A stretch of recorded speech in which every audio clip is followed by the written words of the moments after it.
Hi అండి, అందరికీ నమస్కారం. నేను మీ Revathi. Welcome to RK kitchen and vlogs.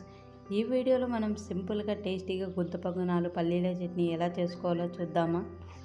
పిల్లలకి ఒకసారి ఇలా చేసి పెట్టండి, ఎంతో ఇష్టంగా తింటారండి. ఇప్పుడు ఒక బౌల్ తీసుకుని అందులోకి దోసపిండి వేసుకోవాలి.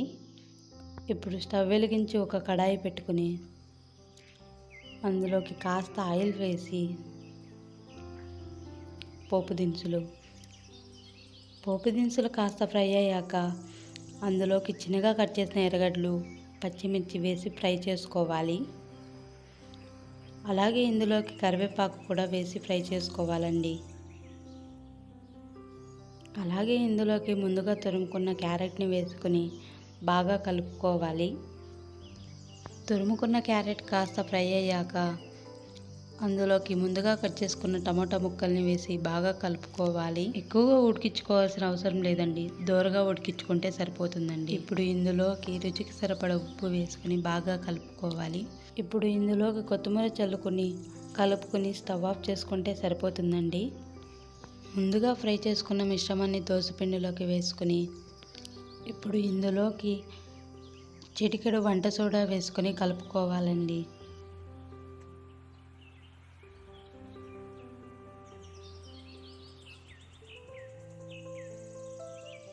ఇప్పుడు స్టవ్ వెలిగించి గుంత పొంగనాల పెనం పెట్టుకుని అందులోకి కొంచెం కొంచెంగా ఆయిల్ వేసుకోవాలి.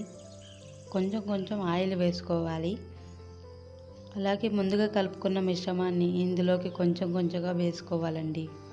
స్టవ్ సిమ్లో పెట్టుకోవాలండి, లేదంటే కింద మాడిపోతుంది, మధ్యలో ఉడకదండి.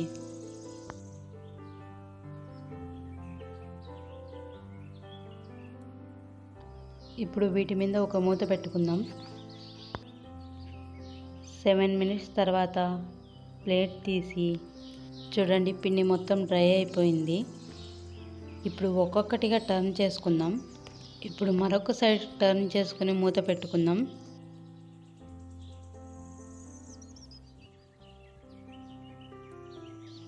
ఇప్పుడు ఉడికిపోయాయండి, ఒక్కొక్కటిగా ఒక ప్లేట్లోకి తీసుకుందాం. సైడ్లో ఉడకకుండా ఉంటుందండి, అవి మధ్యలో పెట్టుకొని ఉడికించుకోవాలండి. ఇప్పుడు ఒక మిక్సీ జార్ తీసుకుని అందులోకి ముందుగా వేపుకున్న జీలకర్ర, ఎండు కొబ్బరి వేసి మిక్సీ పట్టుకోవాలి. చూడండి, ఈ వీడియోలో చూపిస్తున్నట్టుగా పట్టుకోవాలండి. అలాగే ఇందులోకి ముందుగా వేపుకున్న పల్లీలు వేసి మిక్సీ పట్టుకోవాలి. అలాగే ఇందులోకి ముందుగా వేపుకున్న పచ్చిమిర్చి, పొట్టు తీసుకున్న తెల్లగడ్డలు, ముందుగా కట్ చేసిన ఎర్రగడ్డలు, కొత్తిమీర, రుచికి సరిపడ ఉప్పు, కాస్త నీళ్లు వేసి మిక్సీ పట్టుకోవాలి. చూడండి, ఈ వీడియోలో చూపిస్తున్నట్టుగా పేస్ట్లా పట్టుకుంటే సరిపోతుందండి. అలాగే ఇందులోకి ఎర్రగడ్డలు చల్లుకుని కలుపుకుంటే సరిపోతుందండి. అంతేనండి, పల్లీల చట్నీ రెడీ అయిపోయింది.